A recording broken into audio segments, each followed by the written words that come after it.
Querido, nós tivemos um desafio aqui pela manhã. Eu pedi o sonoplasta aqui, por gentileza, Varão. Replica o meu som aqui para mim, príncipe. Nós tivemos um desafio pela manhã, amém?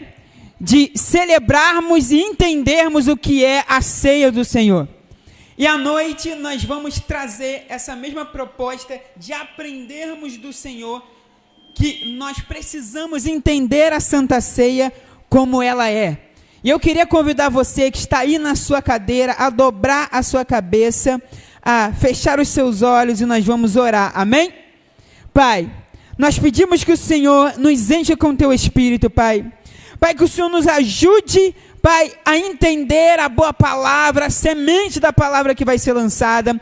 Que nós possamos ser transformados, Senhor, pela palavra. Que nós possamos entender aquilo que vamos aprender, Pai. Pai, que o teu Espírito, Pai, faça em nós, Pai. Pai, faça em nós, Senhor, aquilo que Ele deseja fazer. Nós entregamos a nossa mente, nós entregamos o nosso coração nas tuas mãos. Amém? Amém, querido? Quem está feliz aqui com Jesus? Hoje nós temos um desafio de entendermos a ceia do Senhor. Amém?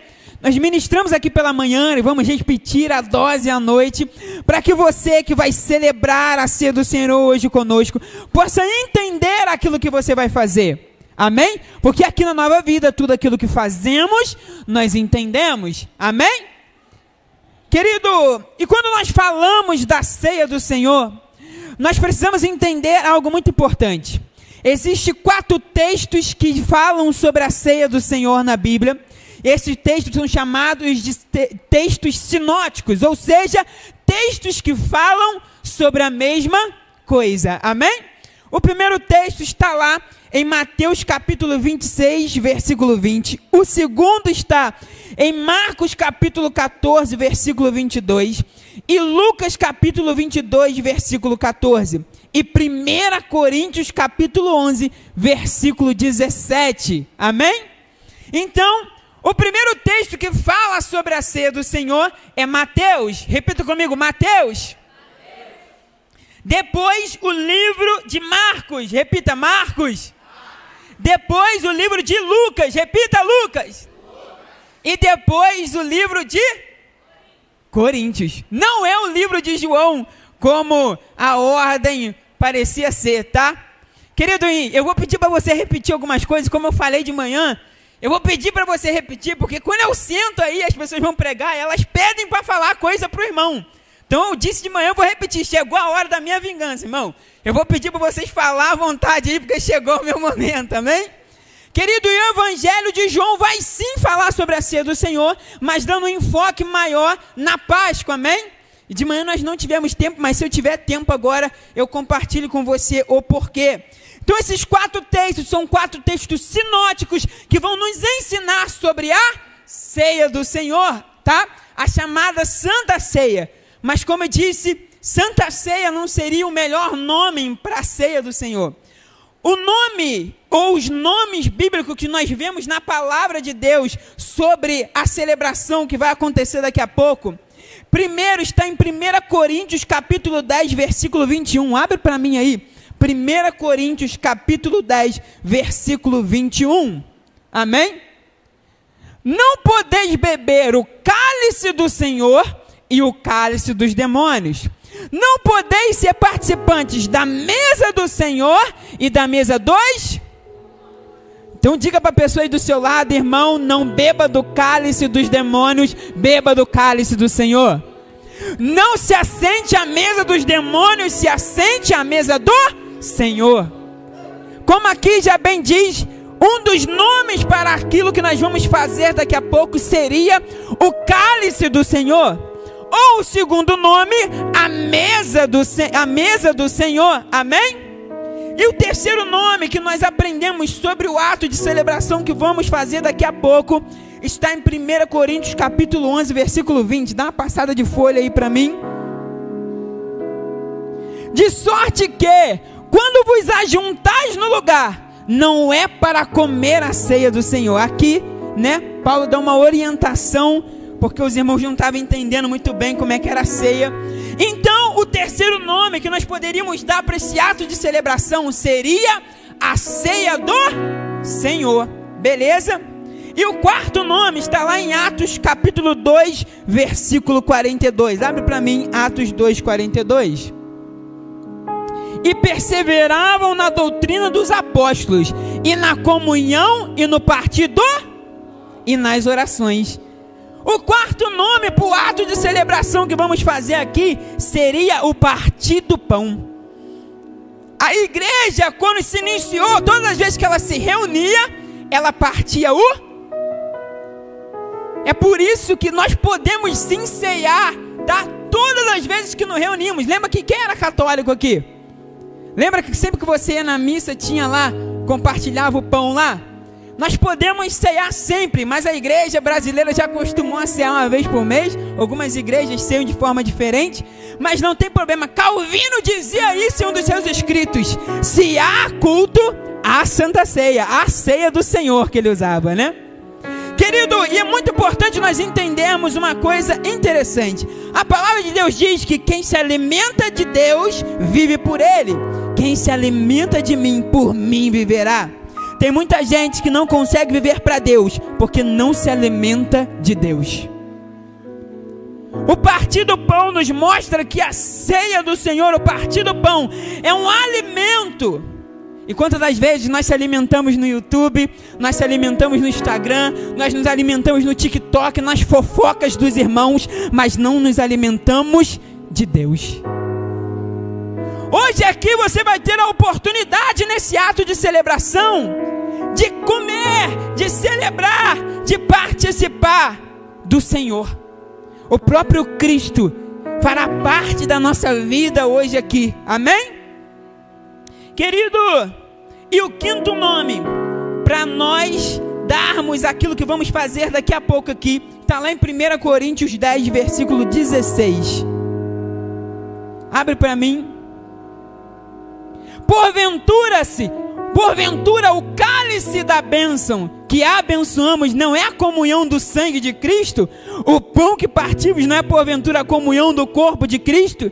Então o quinto nome que nós poderíamos dar para esse ato de celebração que vamos fazer daqui a pouco seria o cálice da bênção. Repita comigo, o primeiro nome seria o cálice do Senhor, a mesa do Senhor, a ceia do Senhor, o partir do pão e o cálice da bênção.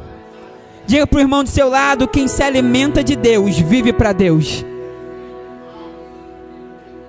Hoje nós vamos nos alimentar dele, Paulo. Por isso vamos poder viver e reviver hoje aqui, porque vamos se alimentar de Deus. Amém?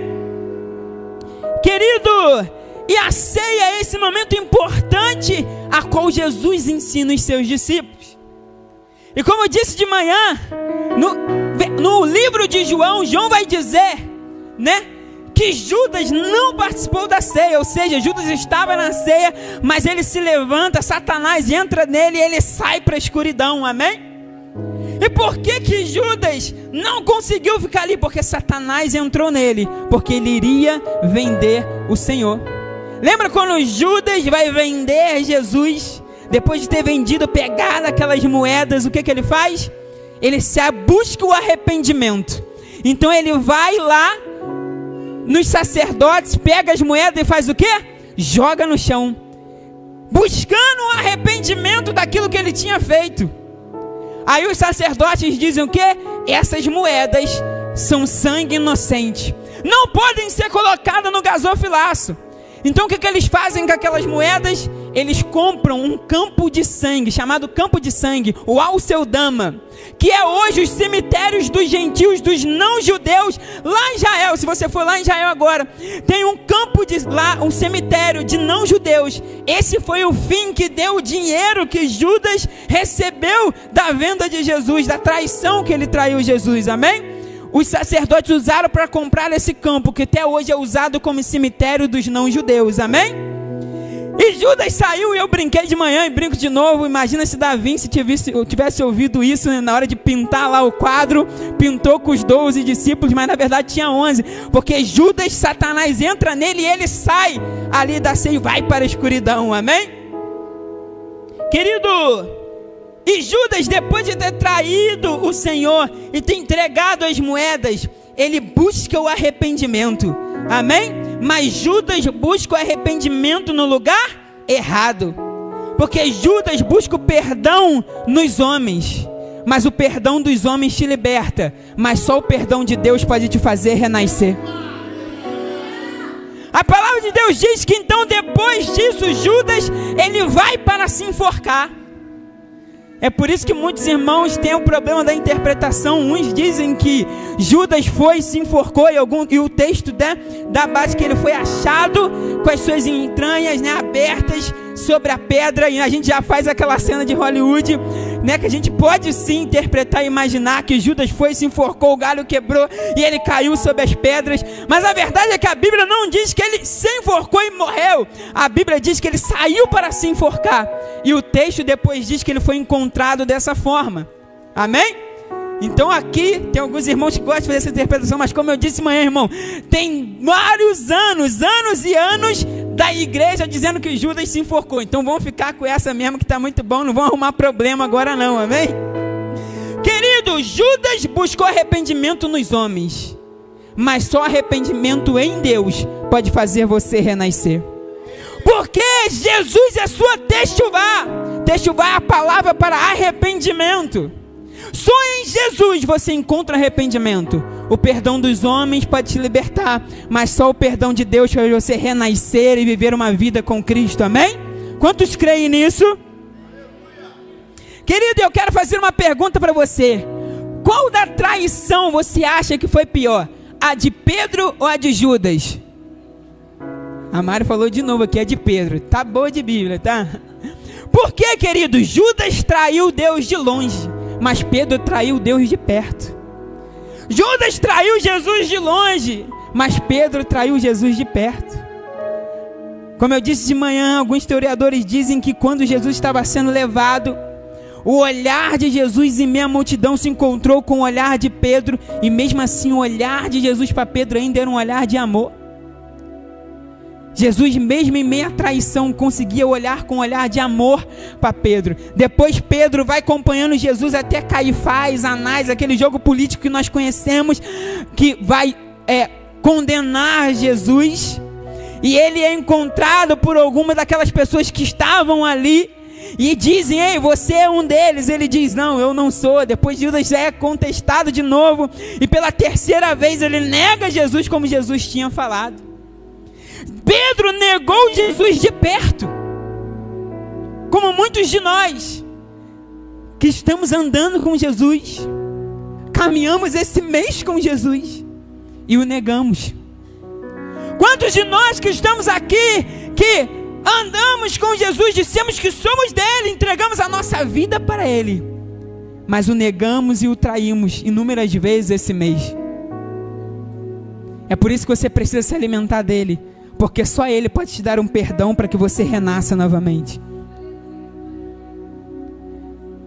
A traição, Pedro ter negado Jesus, doeu muito mais nele do que talvez Judas. E é por isso que Pedro alcançou o arrependimento depois, quando Jesus aparece na beira da praia. A palavra de Deus diz que Pedro se lança às águas e vai até Jesus. Porque Pedro tinha ceiado e tinha discernido o corpo de Cristo. Então ele entendia que aquela era a voz do Mestre. Porque quem ouviu a voz de Jesus uma vez não consegue mais deixar de reconhecê-la. E se você tem o Espírito Santo dentro de você, você está ouvindo Deus te chamando, Jesus te chamando hoje para o arrependimento, querido. A pergunta é: esses homens pecaram, esses homens erraram, mas eles ceiaram com o Senhor. Porque a ceia não tem a ver com quem peca ou quem deixa de pecar apenas, mas a ceia tem a ver com quem não discerne o corpo. É por isso que nós vamos trazer essa palavra hoje, para que você entenda aquilo que você vai fazer hoje aqui. Porque é muito mais importante você entender e discernir o corpo. Porque a pergunta é: quem não pecou? Quem não pecou, levanta a mão. Quem não pecou esse mês, levanta a mão, irmão. Então todos pecaram. Ninguém é digno.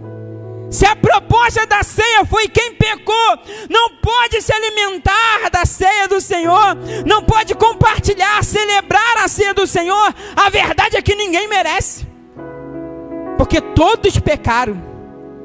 Na verdade não foi achado um justo sequer, por isso ele veio. Quem não pecou? Querido, a verdade, como eu disse de manhã, que nós nem sabemos o que é pecado. Existem mais de 613 leis judaicas. Para você ter noção, os judeus, eles não podem nem comer leite com carne. É por isso que você for no McDonald's lá em Israel, lá o McDonald's não tem queijo. Amém? Tem a carne com uma pasta, porque isso é pecado. Para você ter noção, para os judeus, tá? Reter a urina é um pecado. O homem não pode reter a urina, porque isso causa consequências e seria um erro. E falando de nós temos os 10 mandamentos, mas se eu perguntar para você, você lembra os 10 mandamentos? Você nem lembra. A verdade é que você nem sabe o que é pecado. Pensa aí se você lembra os 10 mandamentos. Você nem lembra, irmão. Você nem sabe o que é pecado. É por isso que a proposta da ceia não é quem pecou, mas é quem não discerne o corpo. E aonde está baseado isso, irmão? Está baseado na palavra de Deus. A verdade é que nós somos muitas das vezes moralistas, está? E como eu falei de manhã, parece que depois de Freud, os pecados se resumiram em pecados sexuais e pecados relacionados a dinheiro. Se você for ler a literatura antiga, John Milton lá, tá? Em Paraíso Perdido, né? Dante Alighieri, o italiano Dante Alighieri, no 9º circo de Dante, do inferno de Dante, quem eram as pessoas que estavam em pecado lá? Aqueles que traíam uma autoridade. Mas depois de Freud, a gente resumiu o pecado em pecado sexual e pecado relacionado a dinheiro. Mas a verdade é que todos pecaram, que ninguém é digno. É por isso que você precisa discernir o corpo, porque o que te causa indigno não é se você pecou, mas é se você não discerniu o corpo. Amém? Querido, que nós possamos fazer hoje aqui a oração como de Davi. Davi orou: perdoa-me até os pecados que me são ocultos. Que você hoje, a celebrar a Santa Ceia, possa dizer: Senhor, me perdoa até dos pecados que me são ocultos. Porque na verdade você nem sabe o que é pecado, irmão. A verdade é que você na verdade está olhando para a ceia e está dizendo assim: eu pequei, eu errei. Mas você nem sabe o que é pecado. Na verdade você precisa entender e discernir o corpo de Cristo. Mas você me diz: mas está escrito, quem bebe e come e bebe indignamente, come e bebe para a sua própria condenação. Mas na verdade, o indignamente ali no texto está falando sobre um advérbio de modo. Não sobre a condição do sujeito, mas sobre a forma. Porque a condição é: todos são pecadores. Mas a forma é: eu entendo e discerno o corpo ou não? Sabe por quê? Porque tem muita gente vindo para a celebração da ceia do Senhor, mas não discernindo o corpo. Como? Vem mexendo no celular, na hora da ceia está mexendo no celular. Na hora da ceia está pensando nos seus problemas. Na hora da ceia está distraindo com as coisas dentro da igreja. Aí come o pão e bebe o cálice sem nem entender o que está fazendo, sem discernir o corpo. Esse é indigno. 90% da igreja brasileira come e bebe indignamente e achou que era santo porque não pecou naquele mês e pode beber. Mas a ceia não está falando sobre o pecado. A ceia está falando sobre quem não discerne o corpo.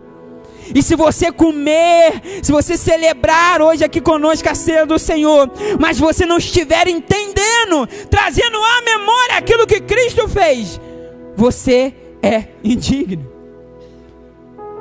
Que você possa discernir hoje, irmão, a ceia do Senhor, que você possa entender que Deus te chamou hoje aqui para você entender de uma vez por todas o que é a ceia.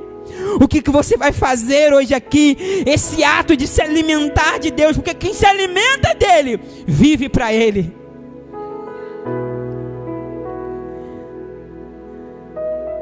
A ceia é o ato mais lindo que o mundo já viu. Ele exemplifica o próprio Cristo que morreu e ressuscitou por nós. Quem participou aqui do encontro com Deus, talvez lembre um pouquinho daquilo que Cristo passou. Que nós possamos hoje relembrar a vida de Cristo aqui, discernir no corpo, podemos entender aquilo que vamos fazer. Querido, a palavra diz na ceia do Senhor para nós examinarmos nós a nós mesmos. Examine o homem a si mesmo, depois coma e beba. Quando nós ouvimos isso na ceia do Senhor, nós achamos assim: examine o homem a si mesmo, achando pecado, não coma e beba a ceia do Senhor. Mas na verdade a palavra de Deus está dizendo, se fosse para nós não comermos e bebermos depois de acharmos pecado, a Bíblia diria isso, mas ela disse: examina o homem a si mesmo, depois coma e beba. Porque na verdade quando você se examina, você não se julga, você se arrepende. O chamado da ceia é para você se examinar. Ao se examinar você vai encontrar pecados, porque todos pecaram. Tem alguém que não pecou aqui? Vou dar mais uma chance, levanta a mão. Ninguém. Então todos precisam se examinar. E ao se examinar, coma e beba. Porque quando o homem olha para dentro, ele se arrepende. E a ceia não é buscar perdão nos homens, é buscar perdão em Deus. E só Deus pode fazer você renascer, irmão. Que você saia daqui hoje entendendo a ceia do Senhor, que ninguém é digno se a proposta da ceia for pecar. Mas se a proposta da ceia for discernir o corpo, aquele que entende o que está fazendo, traz a memória, examina-se a si mesmo e se arrepende, agora pode se alimentar do Cristo que tira o pecado do mundo. Entender e discernir a ceia é tão importante para nós, que é por isso que nós não damos a ceia do Senhor para uma criança, ou para alguém que não se batizou. Porque nós entendemos que a ceia precisa ser discernida. Você precisa entender aquilo que faz. E ao entender que esse é a celebração do cálice do Senhor, da mesa do Senhor, do partir do pão, do cálice da bênção, da ceia do Senhor, você pode sim ceiar. Querido, que hoje você entenda que você precisa entender e aprender aquilo que nós vamos celebrar aqui hoje. A pergunta é: como alguém se arrepende sem Cristo?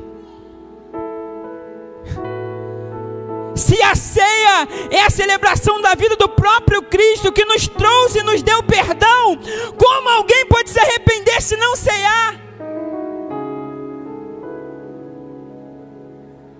Como alguém pode se arrepender sem o Cristo da ceia?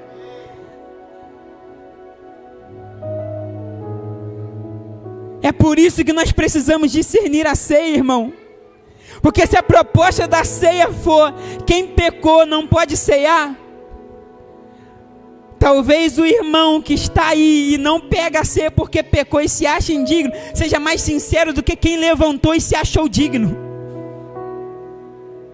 Porque se todos pecaram e a proposta da ceia foi quem pecou não pode cear, ninguém seria digno.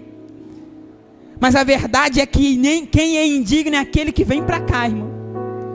Come do pão, bebe do sangue que representa o sangue de Cristo, o vinho aqui, sem nem entender aquilo que está fazendo, sem nem ligar, parece que está bebendo refrigerante e comendo McDonald's. Porque não traz à memória aquilo que Cristo fez, não se arrepende, não discerne o corpo.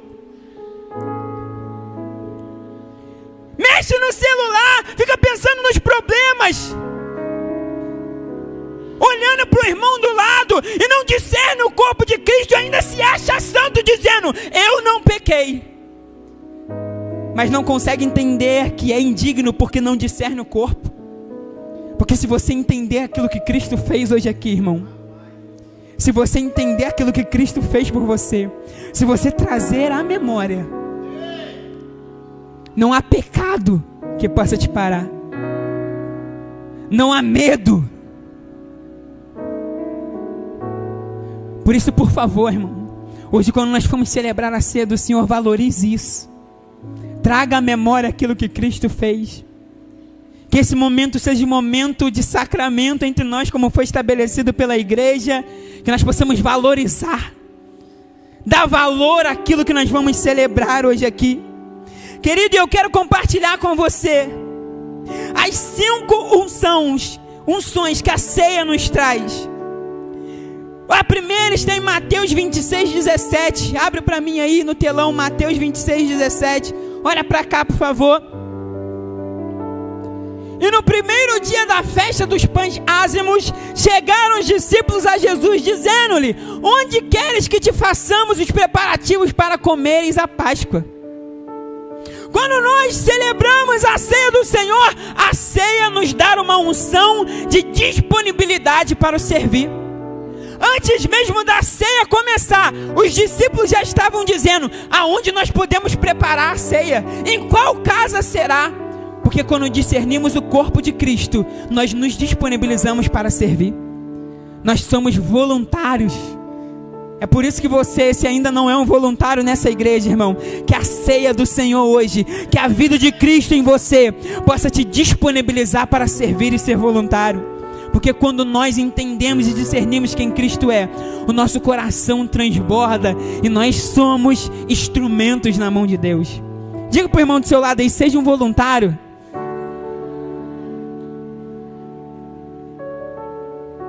Há uma disposição voluntária para o servir na ceia do Senhor. A segunda unção da ceia está em Marcos capítulo 14, versículo 13. Abre para mim, Marcos 14, versículo 13.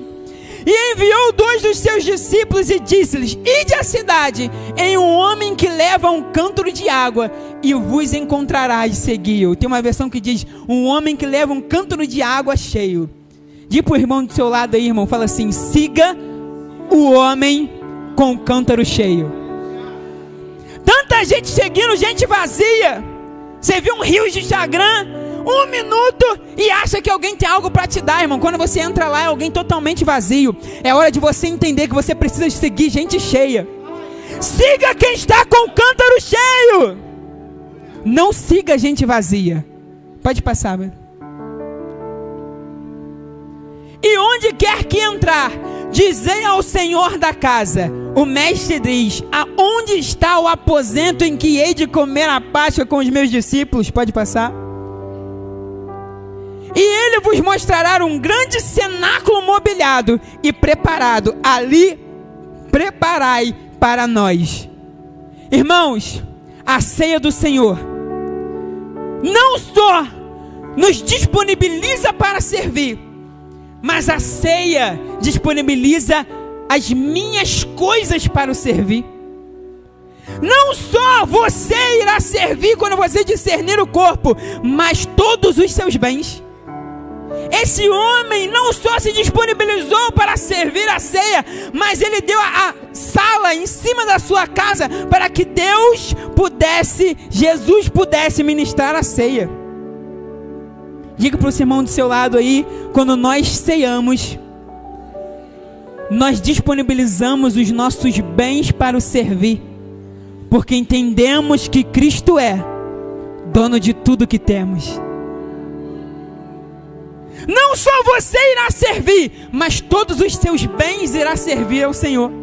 É por isso que aqui na igreja a gente empresta celular, a gente empresta computador, a gente empresta carro, porque os nossos bens servem ao Senhor.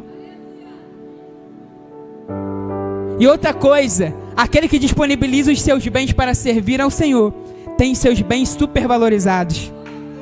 Eu disse de manhã, imagina aquele jumentinho que Jesus entrou mutado nele, querido. Quanto José de Arimateia, discípulo rico de Jesus, não pagaria por aquele jumento?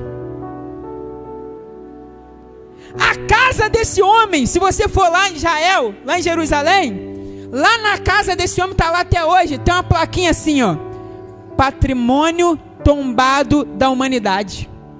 Essa casa tem um valor inestimável, porque todos os bens que você disponibiliza para o Senhor, Ele supervaloriza.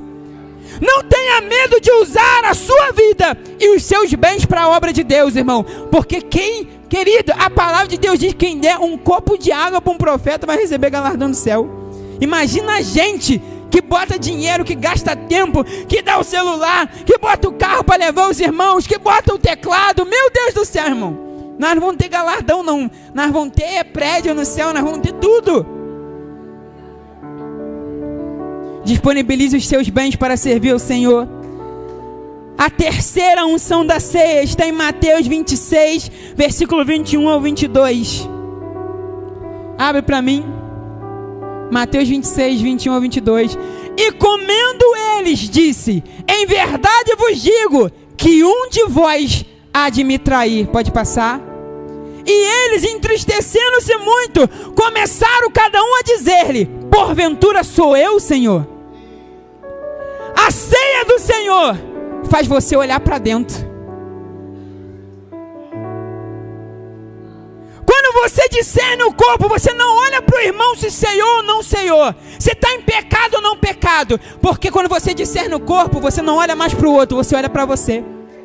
Aí é se eu traí, é se eu neguei, é se eu pequei. Deus quer te chamar para responsabilidade hoje diante da ceia do Senhor, irmão. Não para olhar para o irmão do lado se ele vai ceiar ou não, mas para olhar para você e pedir perdão pelos seus pecados.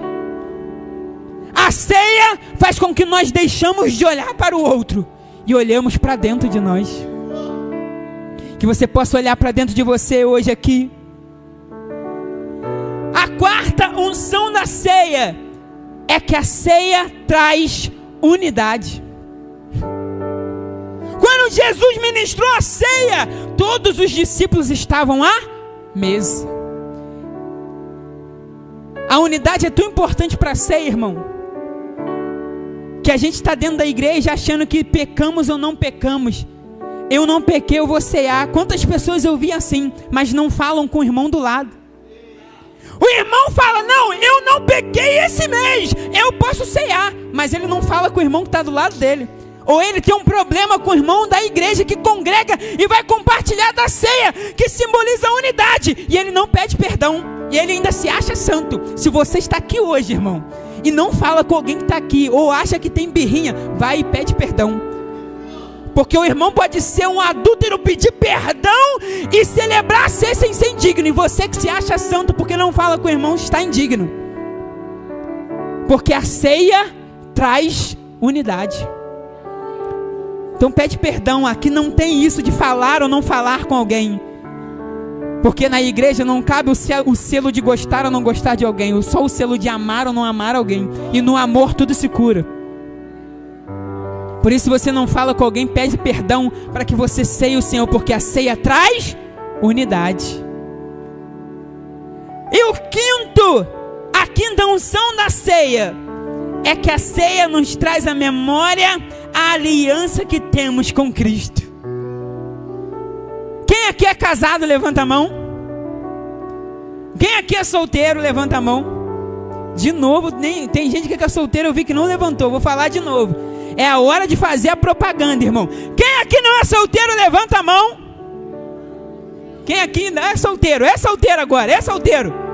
Aê, ó, já melhorou, levantou uns aí, irmão. E vai ficar para titio, porque nem levantar a mão para obedecer o profeta serve, ainda mais para arrumar alguém, né? Irmão, quem é casado agora, levanta a mão. Se você for na mão de quem é casado aí, tanto na mão do homem quanto na mão da mulher, tem uma ali. Era para ter, né, irmão? Eu falei de manhã, se não tiver, vai arrumar um problema, é agora, né? Era para ter, né? Por quê? Porque a aliança está falando de uma via de mão dupla. A aliança tem responsabilidades com o marido e com a mulher, assim como a ceia do Senhor, que demonstra a aliança que Deus tem com você, mas que você também tem com Ele. É por isso que eu não traio minha esposa, porque nós temos uma aliança e ela não me trai. É uma via de mão dupla, de reciprocidade, onde eu tenho responsabilidade e ela também tem. É por isso que você tem responsabilidades com Deus E Deus tem responsabilidades com você. Se você entende e discerne o corpo de Cristo, você entende que você tem uma aliança com Deus, irmão. E se você tem aliança com Deus, Deus te perdoou. Deus te resgatou, fez você renascer do pecado. A única coisa que você pode fazer, pelo menos, é tomar a Santa Ceia, celebrar a ceia do Senhor, discernindo o corpo com entendimento. Por isso não deixe nada te tomar, irmão. Se você pecou, examine. E quando você olhar para você, dentro de você, irmão, você vai pedir perdão. Porque Cristo, aquele que vai ser celebrado aqui hoje, a nossa techuvá, é o nosso arrependimento. Cristo nos faz renascer. Não procure o perdão de pecados apenas nos homens. Os homens te libertam. Mas só Deus, só Jesus pode você fazer renascer.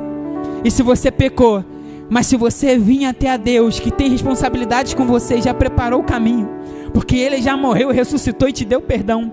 Agora, se você assumir sua responsabilidade e ir até Ele, você vai encontrar perdão, arrependimento, você vai renascer. A ceia do Senhor não é quem é mais pecador, mas é quem discerne o corpo ou não. A ceia do Senhor não é se eu posso ou não tomar. Se eu estou em Cristo, eu preciso entender que isso é que tira o pecado do mundo, é o próprio Cristo. Nós vamos celebrar a vida desse Jesus aqui hoje. Se você pecou, examine-se, valorize a ceia do Senhor, para que o Deus que tira o pecado do mundo possa agir na sua vida. E você renasça para um novo mês. Você renasça para uma nova vida. Porque a pergunta é: quem não pecou?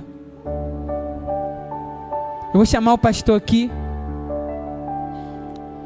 E eu queria que você, ao momento de celebrar a ceia do Senhor, irmão, não deixasse nada te roubar. Não deixe as distrações, o celular, as preocupações. Entenda aquilo que você está fazendo. Esse estudo aqui, isso não é uma pregação, isso é um estudo para que você entenda aquilo que você vai fazer. Porque é pior você vir aqui celebrar sem não entender, não trazer à memória aquilo que Cristo fez, do que você tomar indignamente. Porque achando que você é santo, e eu não pequei não fiz esse pecado cabeludo não, então eu posso cear. Porque ceia tem a ver com discernimento do corpo de Jesus. Se você entende quem Jesus é, aquilo que Jesus fez por você, irmão, se você entende que em Jesus está o seu perdão, que você entende que em Jesus está o seu arrependimento, essa é a sua noite. Glória.